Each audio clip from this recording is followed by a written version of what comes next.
why do we even think that we need healing at all? Besides that, yes, of course, in a sense. However, when you look at society condemns anyone that is different than normal. What is normal? Normal is, in their eyes, and as far as social conditioning goes, what most people do. That is what considered normal. However, the funniest thing is, when you consider yourself sick in any way, you become even sicker. Meaning, the very concept of being sick and considered sick or labeled as sick is actually denying that you are good the way you are. Of course, you are going to evolve, and of course, you're going to experience. However, that does not mean that you are sick. For example, let me see one particular definition. When we talk about, let's say, narcissistic people, the funny thing is that each one of us, according to their definition, each one of us is carrying a certain level of narcissistic behavior patterns or qualities. However, what is narcissistic? Well, narcissistic is the one who is inconsiderate of other people's feeling. Well, I have news for you.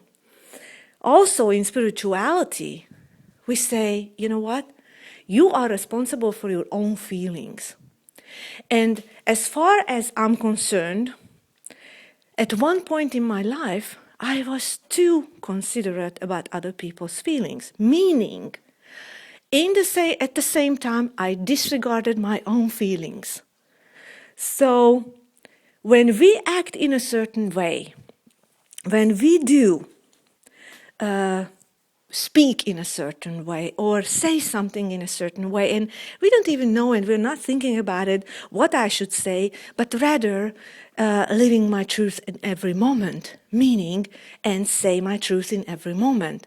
Of course, I'm not talking about verbal abuse, etc., when you really, in a sense, your intention is to hurt people, because then you have to really consider and examine your intention. But when my intention is not about hurting people, but my intention is about saying my truth, and that becomes my focus, and not lie to people and not pretend that I am this or that way, so I'm not going to tell you what's true. And then I have to tell you that true words are not always beautiful, and beautiful words are not always true. So in that sense, my most important thing is my motivation. And I question and I ask myself in every moment, saying, okay, what's my motivation? Is my motivation to help people to understand, in a spiritual sense, their life experiences and the meaning of that particular, let's say, experience and lesson, or what's behind it? But it's not in understanding the other person, but more importantly, first going through my own storms and see and identify in a way what motivates who, what pain do I carry, that I actually see the world or that person in that particular angle. And when I question my motivation and my intention in that sense, I can act freely without guilt. And of course, the one and law and particular law of the universe is respect and honoring life itself. Intention is rather the loving intention, but loving does not mean that I will pretend to be something else just to comfort you. Because comforting you sometimes would mean I have to lie to you. But in every time, in any time, with anyone, anywhere, I can say my truth in a constructive manner. So it always comes down to who are you going to be faithful to? Faithfulness and loyalty was misunderstood for a very long time. I even had that when I misunderstood that. I was always faithful to other people. I became more faithful to them, and their happiness became more important to me than my own. Therefore, I slowly but surely left myself behind. And a lot of times, I think we need to really reflect back onto, where am I? What am I doing? What was I doing? Let's understand and unwrap the package, that gift of interaction with others, and see what it is trying to tell me. What it is that it's trying to tell me. Is it something that I can really use to understand myself more? Or am I still playing the game of blame?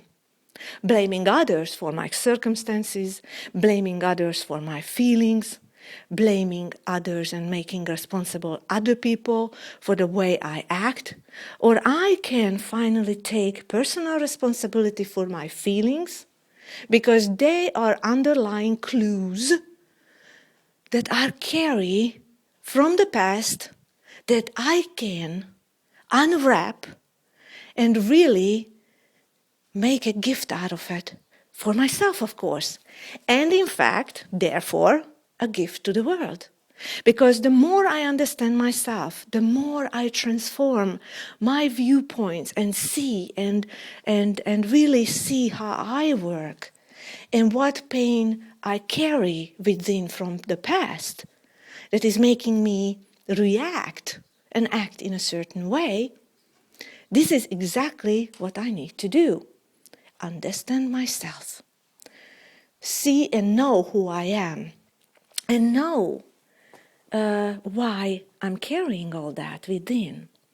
And once you know that, you will really start to know people. You will start to understand people. A lot of us starseeds really wrapped up their karmic release and death in that sense very quickly. At one point I felt if I was living 1,000 lifetimes in this lifetime, meaning going through all kinds of certain things. For example, in my 20s, I stole money from people, let's say. So then you say, okay, you condemn yourself for something that whatever you did once in your life.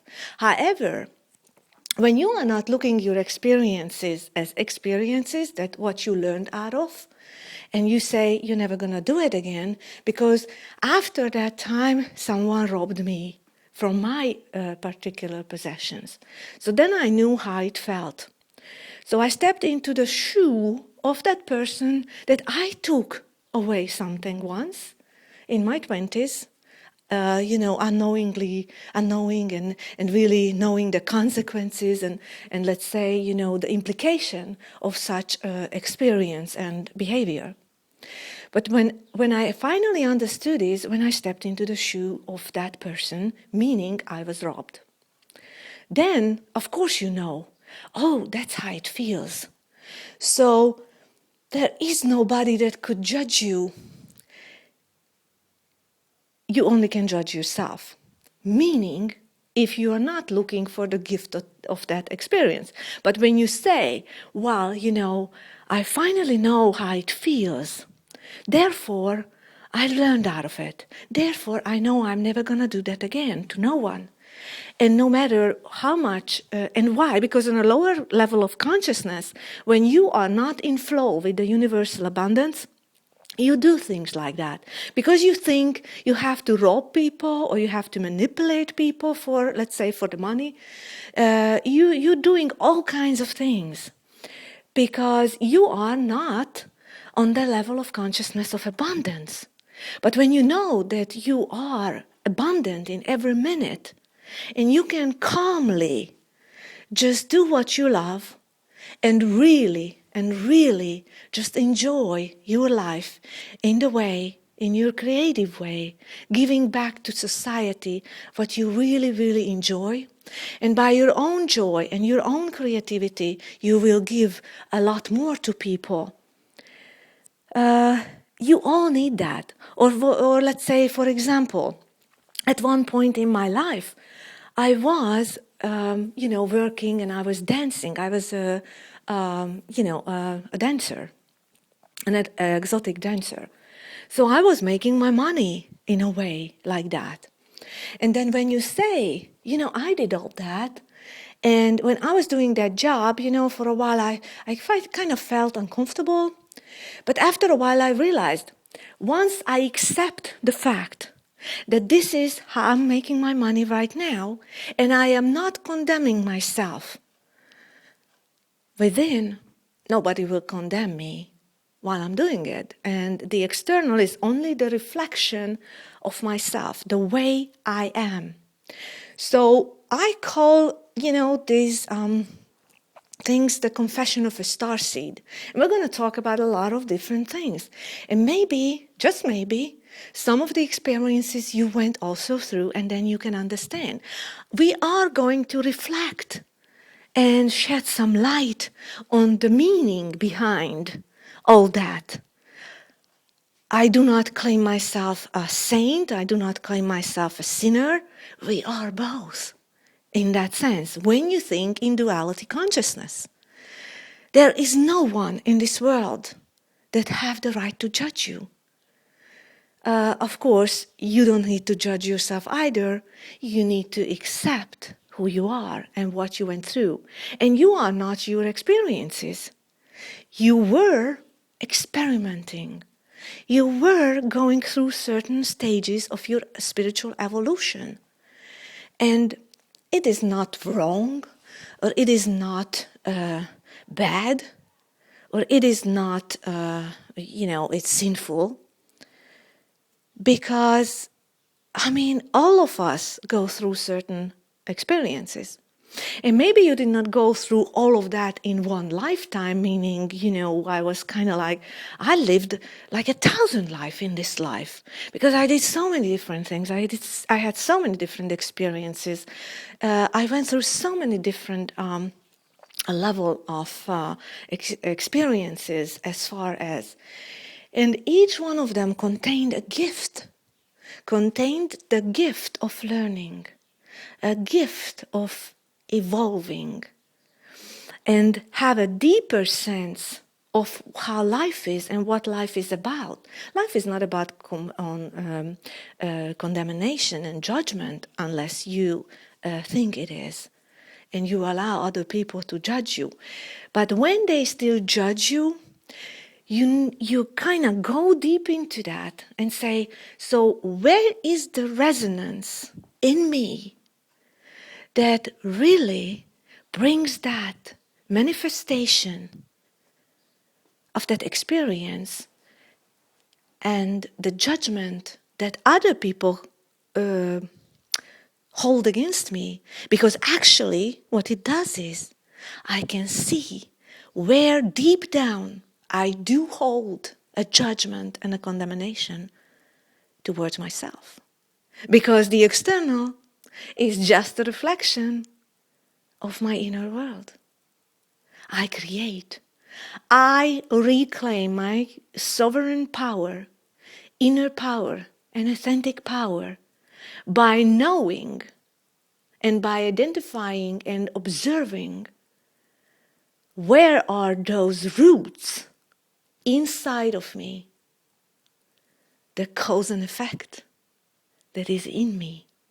Because that exactly is the one that reflects back to me from the external world. So then when there is a situation in your life, you no longer will judge it, but you will examine it, observe it, and look for the blessing. Look for that particular gift in that particular situation. And then you ask yourself, oh, this is so interesting. This is a wonderful experience to see how I still hold some of that frequency in me. Of course, I'm not saying this to take responsibility for other people's reactions, because it is not all got to do with you, like it is not 100%, let's say, on your part, right? It is a double-edged sword and sword, because one shows me what I hold inside of me, and exactly that's why I manifest this and reflects back from the world. And then the other side is also like two sides of a coin, just like the double-edged sword. Also shows me where that person is holding the pain within themselves, the judgment they hold against themselves as well. Because when they judge me, it also shows where they are carrying that frequency, the quality of frequency of that judgment within themselves. It is beautiful. It is a platform of knowing ourselves and knowing the other person and understanding it and not judging it or blaming it, but rather seeing deep down, meaning the meaning of it, seeing that, the deeper meaning. And when you have that, you will get to know yourself better, and you will have a chance to understand them as well. Because you know how it feels. You know how you held those frequencies within yourself. And a lot of times, what we forget usually is the 4 agreements, what the Toltec said, right? Don't take anything personally. This is like very number 1. Nothing, don't take it personally. See the gift in it and unwrap it. But most people never learn to unwrap the gift of experiences as far as self-knowledge. So when you learn this, why we have to go through all that? Because when we go through that experience, we will understand the pain of human suffering. We will understand the pain of our own suffering. And then when you, for example, there is a disease of comparing in society. There is I've seen a movie, a very interesting movie at one point, and then I think the title of the movie was Death of a Cheerleader. Tori Spelling plays in that movie anyway. And it was a very interesting thing when I found this movie and I watched it. And I remember that like 20 years ago or whatever in that time, or 15 years ago, I've seen that movie once in a lifetime when I still lived in America. And the funny thing was, for some reason, this movie, came into my attention again. And I watched it. And I watched it again. And then I watched it a third time. And then I watched it 10 times. And then I was wondering, while I watched that movie over and over again, why am I watching this movie? What is the deeper cause of watching this movie for so many times? What is the message that I can find for myself to watch this movie? What's in there? And what you have to know is in this particular movie, there is one girl in high school who is very popular, and that Tori Spelling plays that part, Stacy, and basically she's like the all-American girl, very successful. Everybody likes her, but her jokes and the way she is talking to people is actually hurting other people in a sense. Whatever, it's not important why she does that, because of course there is an underlying thing in that one too. However, there is this girl, Angela, who is a very, kind and nice girl, and, all in respect to the laws of things and life, and, churchgoer and, religious, and because her family is very religious, her mother especially. But the interesting part in this movie, what really came up to me, and it took me back to the past, to school, to even primary school, where I examined the way I looked at other girls in our peer group. And it was an amazing discovery, of course, because in a way I knew that I was comparing myself to them at one point in my life, and how that movie triggered a childhood experience and a childhood trauma of some kind. Of course, not a big trauma, but basically it carried the comparing issue. I was comparing myself to girls like that, like Angela in this movie. So if you have a chance, and if you have anything got to do with comparing yourself to people, to other people, and how and what you consider yourself a success or anything like that, well, maybe you will watch this movie. Anyway, you can find it on YouTube. And the interesting part was, and the interesting gift of this discovery was, of course, about myself, right? At one point. It was a beautiful feeling.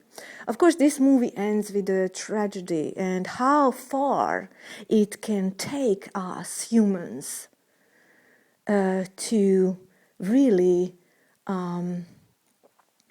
destroy ourselves in a way when we hop on the surf of comparing, on that wave of comparing ourselves to other people. Because we are not comparable. Impossible. How can you compare a tree to a flower? Or how can you compare a fruit to a cat? How can you compare anything to anything? It is impossible. Because each one of us, just like each one of these things in the flow of life, trees and fruits and vegetables and animals and the ocean and the air and the sun, whatever you look at in life, each one of these things and the ingredients of life is a unique frequency, operating on a unique frequency. So this and the sentence in this movie, what Angela says, I want to be better than me. You are you. You are an incredible miracle. How and why would you want to be different than yourself? I mean, the banana does not want to become an apple. And the tulip does not want to become an orchid. And when you look at all those things, do they ever try to become something else than they are? No, not at all. So slowly and surely, the values of society, the current values of society, what they consider a successful person, is basically something that calls us to changing our perspective and have a chance to see way do we get out of balance when we want to live up to that certain particular expectation?